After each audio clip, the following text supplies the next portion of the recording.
Air ফ্রায়ারকে 200 degree সেলসিয়াসে 5 minute preheat করে নিতে হবে।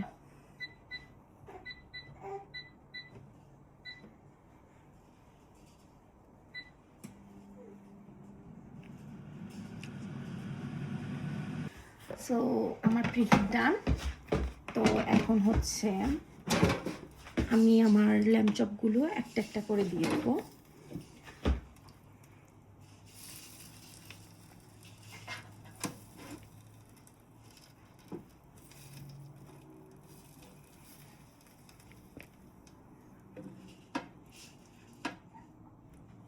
তো 190 ডিগ্রিতে আমি দেব হচ্ছে 12 মিনিট। 6 মিনিট পর এক পাশ উল্টাই দেব, তাহলেই হয়ে যাবে।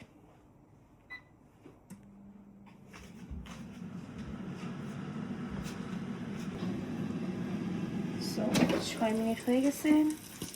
আমি একটুখানি ব্রাশ করে দিয়ে তারপর এটা উল্টাই দিব।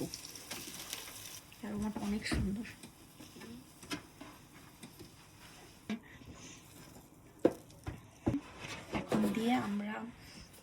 এখন এটার সাথে আমরা হচ্ছে আমার কাছে কিছু ক্যাপসিকাম ছিল, যে কোনো কিছু দেওয়া যাবে।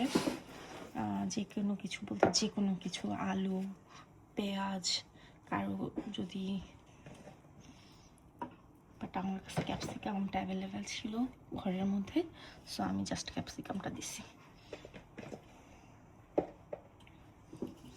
এখন দিয়ে আবারও কুকে দিয়ে দিব বাকি 6 মিনিট।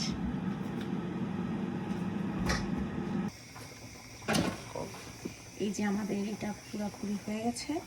আমার টোটাল সময় লেগেছে 14 মিনিট।